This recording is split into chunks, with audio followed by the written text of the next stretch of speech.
প্রশ্ন কেমন জানেন? 2 বছরের বাচ্চার মতো। হ্যাঁ, এক ভদ্রলোক 32 বছর ধরে দাড়ি মোছ পরিষ্কার করে না।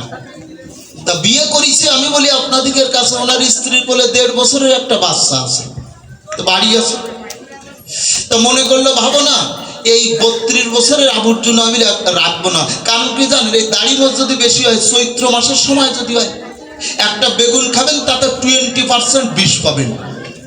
যদি অ্যালার্জিতে দেয় ঠেলা, ওইখানে বুঝতে পারবেন কি জ্বালা, চুল কয়ে রস বের হয়ে যায়, তাই না? তো মনে করলো ভাবো না এই 32 বছরের আবর্জনা আমি রাখবো না, অন্তরেতে আছে ভাবো একটু রাজর বাজারে যাবো। ওই রাজর বাজারে ওইখানে শিল মশাইর আছে না, নরসুন্দর যারে কয়, তাই না? নরসুন্দর কেন বলে চিন্তা করে দেখুন অন্তরের স্থলে। নরকে ছেটে ছুটে সুন্দর করে বলে ওটাকে নরসুন্দর বলে। হ্যাঁ, এইবার ভদ্রলোক কিন্তু আস্তে আস্তে আস্তে আস্তে আমি বলি আপনাদেরকে সাক্ষাৎ ওই সেলুনে যখন ঢুকে গেল, 32 বছরের আবর্জনা কিন্তু একদম ক্লিয়ার করে দিল। ক্লিয়ার যখন করিয়ে দিছে, ওই শিল মশার মুখের দিক তাকাইছে, তাকাইয়ে দেখে যে কাজ হয়ে গেছে।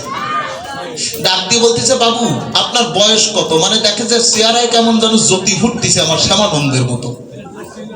তা বলতেছে যে বাবু আপনার বয়স কত? তা কয় 32। তা বলছে না, মিথ্যা বলেন না, আপনারা দেখি 17 বছরের যুবকের মতন লাগতেছে। আপনারা আমায় বলুন দেখি, যদি কোন কালো মেয়েকে বলা হয় ও অপরূপা সুন্দরী, ওই মেয়েটি আর মাটি দিয়ে আটবে নাকি? আটবে না। অমরটা তুনু নুনু করতে করতে যাবে, মাজা মোড়াতে মোড়াতে যাবে। তেমনি ওই যে ছেলে বলিকাব্য সভাতলে ওই যে 32 বছর বয়স, কিন্তু একবার সে বইছে। সেলুনালা ডাক দিয়ে বলতেছে, বাবু বয়স কত? তা কয় আপনারা তো 17 বছরের যুবকের মতন লাগতেছে। যখন এই কথা বলিছে, ওর মনের ভিতরে জন্নাত খট্টাত করে উঠিছে। ও কিন্তু কাপড়ের কোষাটা ধরি বাড়ি এসে স্ত্রীকে বলছে, হ্যাগা বাড়ি আছো নাকি? স্ত্রী কিন্তু চিনতে পারতিছে না ওনার স্বামী। তা বলছে, কি ব্যাপার চিনতে পারতিস না? তা কয় চিনতে পারতেছি তোমার সুরি, কিন্তু তোমার চেহারায় চিনতে পারতেছি না।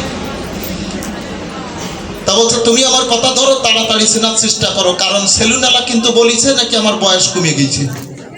অবশ্যই যে আমরা সরকার না, আমাদেরও কিন্তু মাঝে মাঝে বাড়ি গেলি বাড়ি এলা চিনতে পারি না।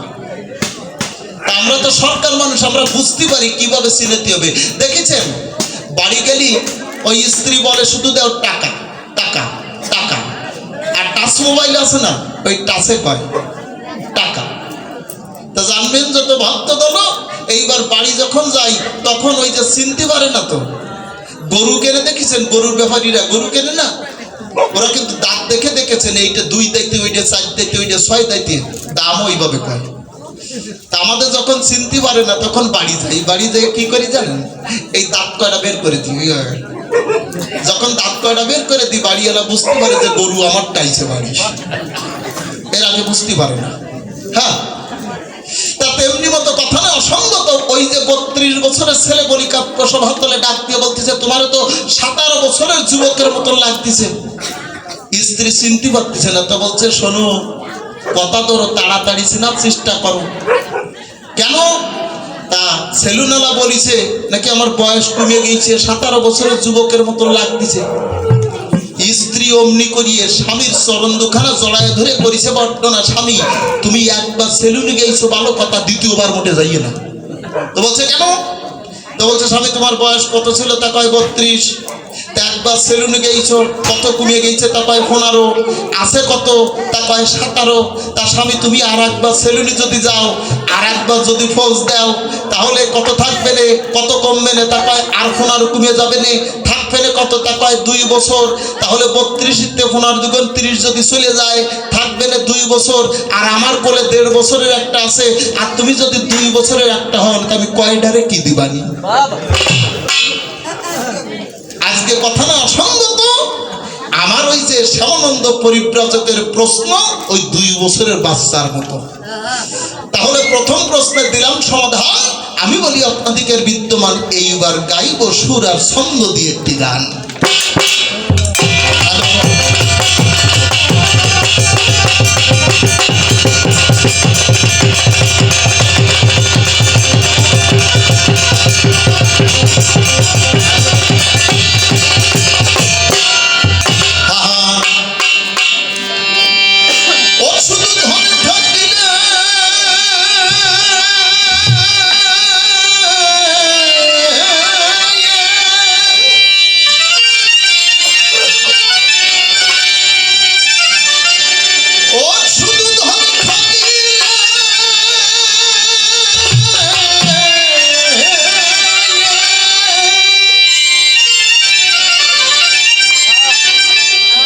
শুধু ধনে থাকিলে হয় না ধনী,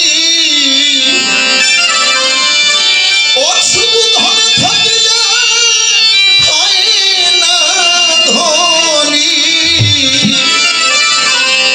ও কৃষ্ণ ধরে যার নাই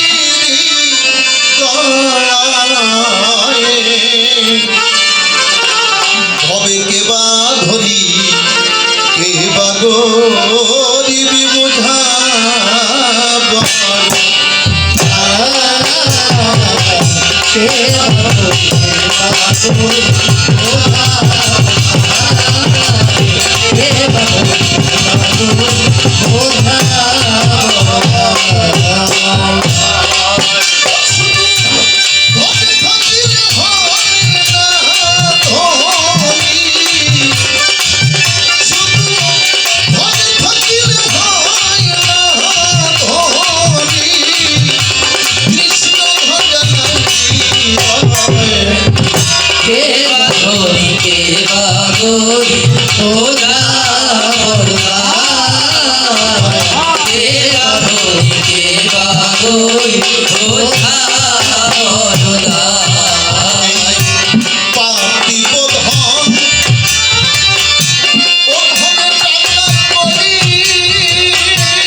সমাজে অনেক মানুষ বসবাস করি।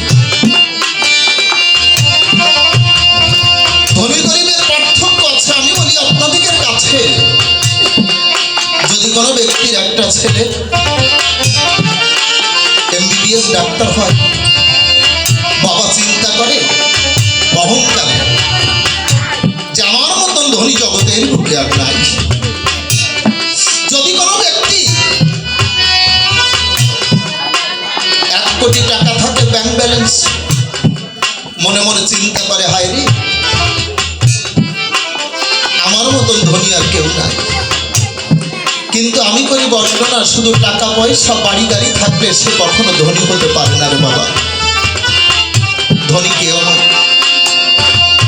এ জগতে কৃষ্ণ ভক্ত যারা, জানাই যে কাব্যের ধারা, যদি দেহ মনটাকে কৃষ্ণ নাম দিয়ে শুদ্ধ পবিত্র করতে পারে জগতের গায়ে, যদি গোবিন্দের নামে দুটি চোখের জল দিয়ে সেই গোবিন্দের স্মরণ করে ভক্তি অর্ঘ দান করতে পারে, সেই জগতের বুকে ধনী। যদি কোনো হরিভক্ত সেই হরিনাম করতে পারে, সেই অশ্বিনী কর্তা মহানন্দ পাগল, গোলক পাগলের মতো, গোপাল সাধুর মতো, অহংকার থাকলে হয় না।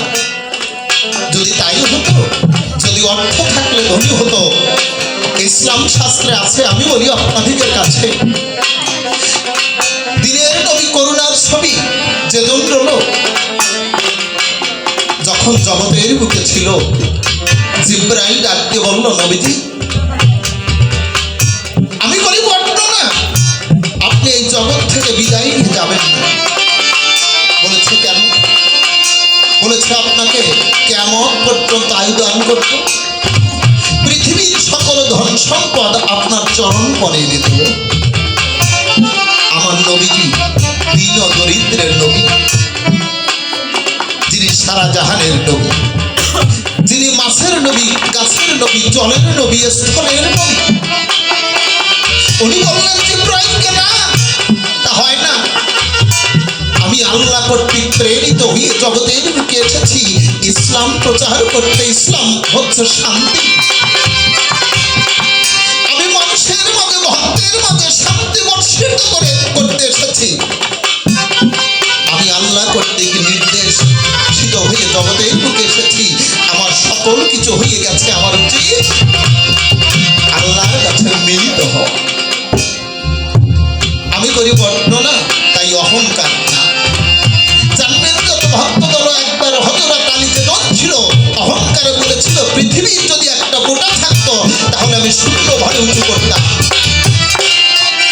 অস্ত্রনি ফকির যে সদা শর্ত খণ্ডিত দিকি বলেছিল, আলী আমি একটু নামাজ পড়ব, অন্তরে তো আছে ভাবো সামান্য সময়ের জন্য, আমি যে মায়ের গর্ভে 10 মাস 10 দিন ছিলাম, যে মাতৃসুধা পান করে আমি বড় হয়েছি, খুলে বলি তোমার কাছাকাছি, তুমি একটু পোটলাটা ধরে দাঁড়াও।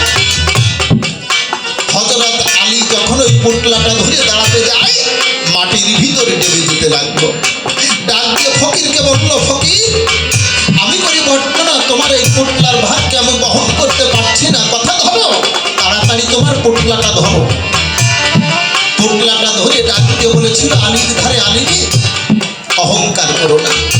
কেন জানো? ওই পোটলার ভিতরে কি আছে? আমার মায়ের একটা ছবি আছে মাত্র, যে মায়ের গর্ভে আমি জন্মগ্রহণ করেছি। মায়ের একটা পোটলা ধরে তুমি সামান্য সময় দাঁড়াতে পারছো না, আর কেমন করে তুমি অহংকারে বলো স্রষ্টার এই সৃষ্টি বিশ্বখানাকে ধরে তুমি শূন্য ভরে উঁচু করতে? ভুলে যাও, ভক্ত হও। ভক্ত হয়ে কামনা বাসনা থেকে দূরে থেকে তুমি কামেল ভক্ত হলে পরে চিন্তা করলাম অন্তরে সেই আল্লাহর কৃপা পাবে জগতের দায়। জানাই যে কাব্যের উক্তি, কামেল ভক্ত হলে আল্লাহর কৃপায় শেষের দিনে হয়তো বা তুমি পেতে পারো মুক্তি।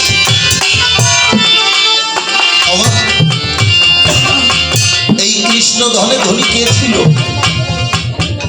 ভক্ত প্রহ্লাদ, তাই না? এই ভক্ত প্রহ্লাদ যেজন ছিল, তার বাবা হিরণ্যকশিপু তাকে বলেছিল, বাবারে তুই হরিনাম করিস না। করেছিল মানা, হরিনাম করিস না কেন? হরির সঙ্গে আমার শত্রুতা আছে। প্রহ্লাদ বলেছিল, বাবা আমি সকল কিছু ভুলতে পারি, বলি তোমার বরাবরই, কিন্তু আমার দেহে থাকিতে জীবন আমি তোমার কাছে পরিবর্তন, আমি তো হরিনাম ভুলতে পারব না। জানবেন যত ভক্ত দল, সম্মুখে একটা ফটিক স্তম্ভ ছিল, বলেছিল তোর হরি কোথা আছে? সর্বত্রে। ওই ফটিক স্তম্ভের ভিতরে কি আছে? বলেছিল আছে। এই কথা যখন বলেছিল, হিরণ্যকশিপু অহংকারে যখন লাথি দিল, সেই যে গোবিন্দ যিনি নৃসিংহ মূর্তি ধারণ করে ভক্তকে রক্ষা করবার করে নখাঘাতে প্রহ্লাদের বাবাকে মেরেছিল। মেরে হিরণ্যকশিপুরের নারী চিবায় যখন রস করছিল পান, প্রহ্লাদ কেঁদে চোখের জল ফেলতে লাগলো। জানেন তো জ্ঞানবান, আমার গোবিন্দ কাছে গিয়ে ডাকতে বলেছিল, প্রহ্লাদের ধারে প্রহ্লাদ রে তুই আমার কথা নিবি, কাঁদছিস কেন বল? বলছে প্রভু রে, যদি কোনো সন্তান দেখতে পারে তার পিতার নারী চিবায় কেউ রস পান করে, তাহলে সন্তান কি না যেতে পারে? পারে না, তাই আমি কাঁদছি। বলছ প্রহ্লাদ, তুমি তো জানো তোমার মতন কৃষ্ণ ভক্ত যার অভিরস হয় সে যে কত বড় ভক্ত হতে পারে। না জানি সেই নারীর রস কত মিষ্টি, তাই আমি দেখছি যে তোমার মতন কৃষ্ণ ভক্ত যে নারীর অভিরসে আসতে পারে সেই নারীর রস কত সুমধুর, তাই তোমার পিতার নারী চিবায় রস পান করছে। যে প্রহ্লাদকে মারবার করে শিলা বেঁধে সাগর মুখে ফেলে দিয়েছিল, কৃষ্ণ নামের প্রতীপ্ত প্রতিভায় শিলা শোলা হলো। বিষধর সর্পকে তার সম্মুখে যখন দিল, কৃষ্ণ নামের তালে তালে বলিকাত্র সভা বলে বিষধর সর্প বাবা কাকু ঘুমোচ্ছেন কেন? আবার মিথ্যা কথা বলে ওইখানে ধরা পড়েছে। দেখেন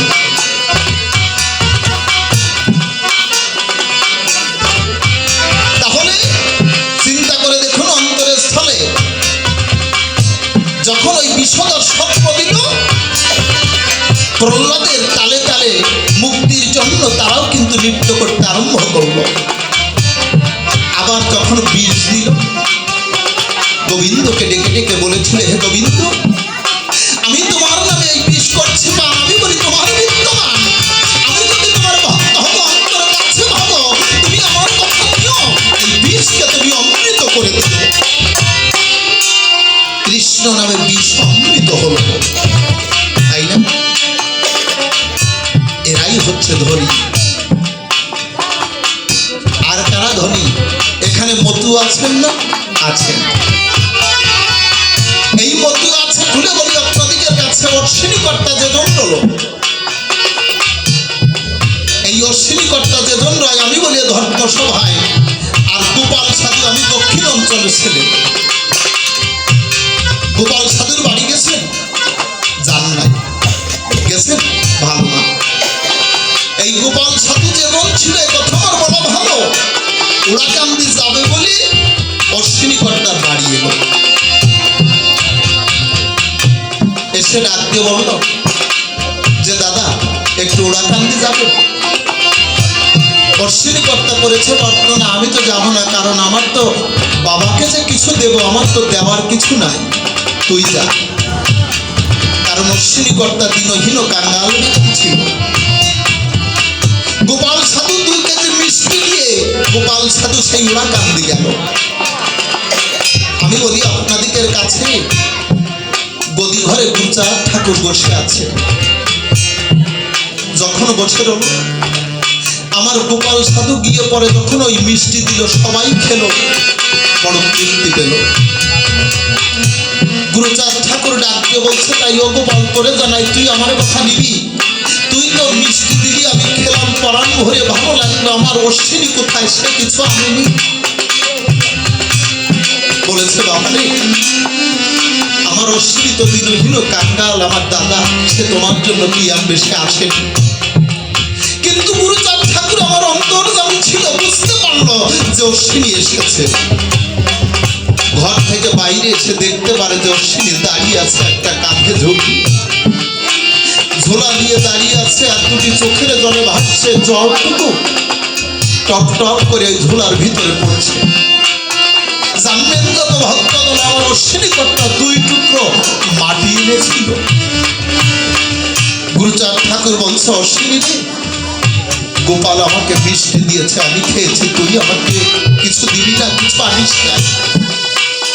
বলছে বাবা রে, আমি তো ঋদ্ধ মানুষ, আমার কিছু নাই, খুলে বলে তোমার খাই, আমি কি দেব? বলেছে না, তুই এনেছিস, বল কি এনেছিস? বলেছে বাবা, আমি 2 টুকরো মাটি এনেছি, তুমি নিবা? বলছে না, আমি বিশ্বাস করি না। এই কথা বলে আর নয়ন থেকে অবিরাম অশ্রু ধরে পড়ছে ওই ঝোলার ভিতরে।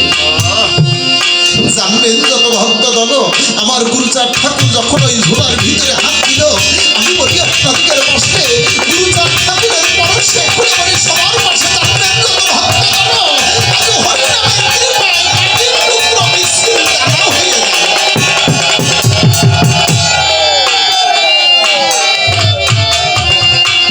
ওই মিশ্রি নিয়ে গদি ঘরের সবাই খেলো। অবশেষে গোপাল সাধু যখন ওই মিশ্রি খায়, পাগল হয়ে যায়। ডাক দিয়ে কয়, অশ্রী দাদারে, তুমি আমার কথা নাও, জীবন ভরে কত মিশ্রি খেয়েছি। খুলে বলি তোমার কাছাকাছি কিন্তু এমন ভালো মিশ্রি কখনো খাই না। ও দাদা বলো, এই মিশ্রি কোন দোকানে পাওয়া যায়? অশ্রী কর্তা কুটি চোখের জলে ভেসে আজ গোপাল সাধুকে জড়িয়ে ধরে ডাকতে বলছে, ভাই রে, আমি করি বর্তনা, এই মিশ্রি কোনো দোকানে পাওয়া যায় না।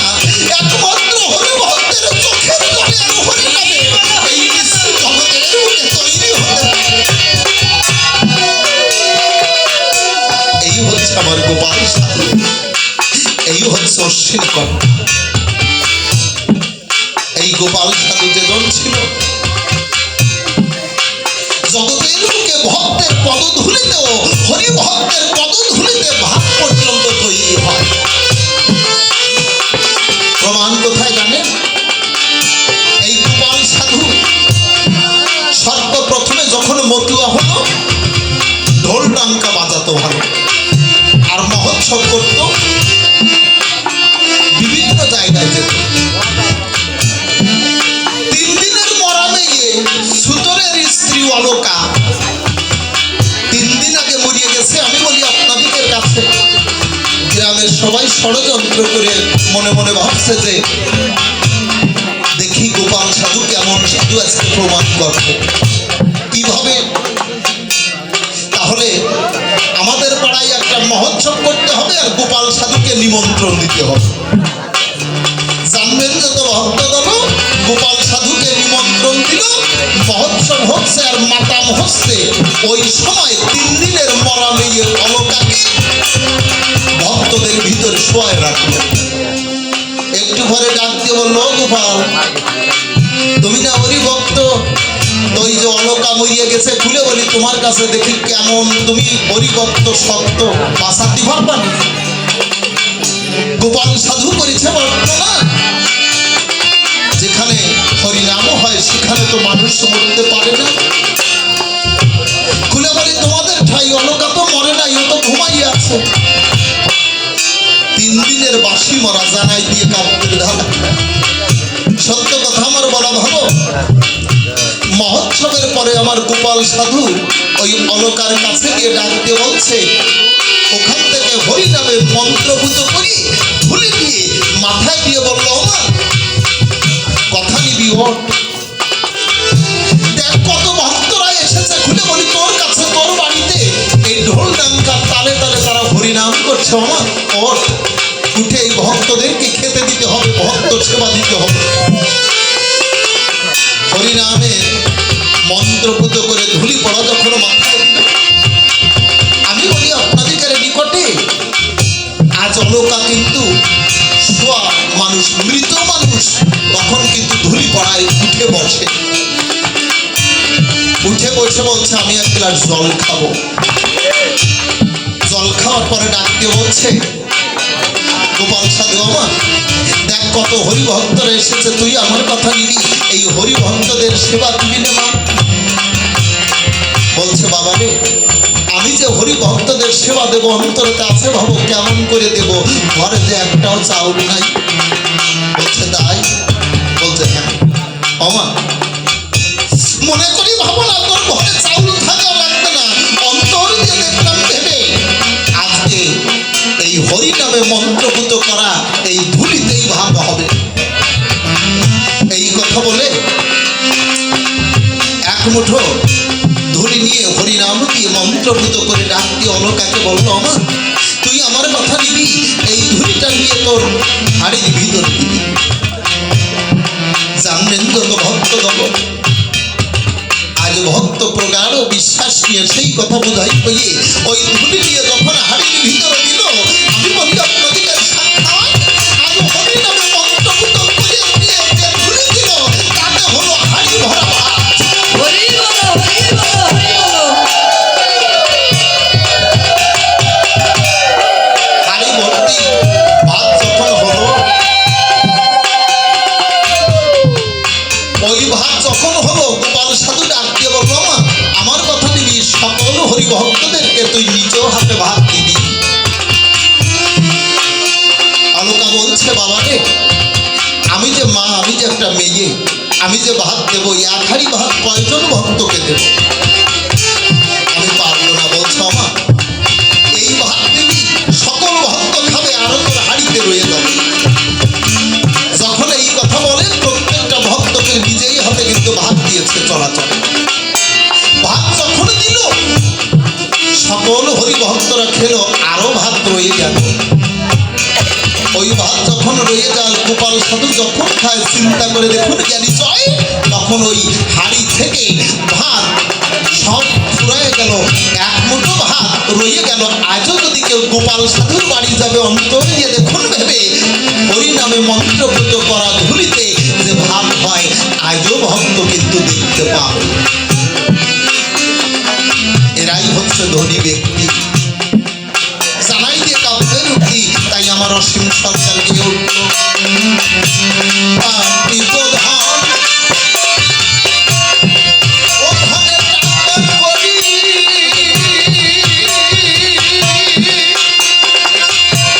ও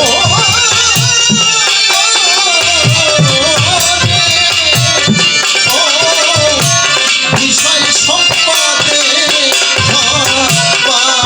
পারি, একদিন সকল কিছু যাবে ছাড়ি রহি।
উচিত মজা ভুলে ভবিষ্যৎ হায় হায় ভুলে হবিছা এসব দেখে শুনে যেন হলো না ও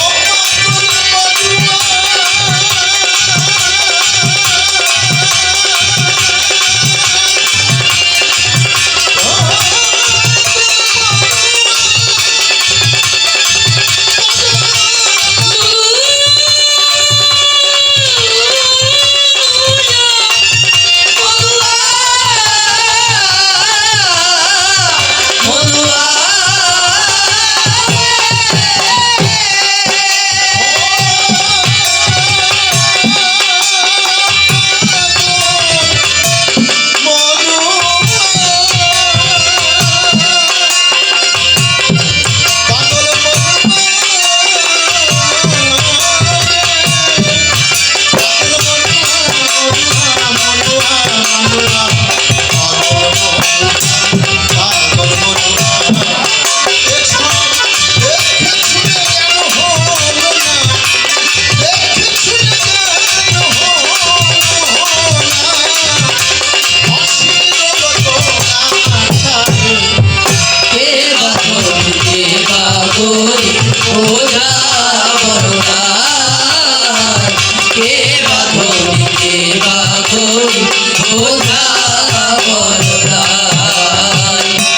শ্যামানন্দ একে একে তিনটি প্রশ্ন করল দান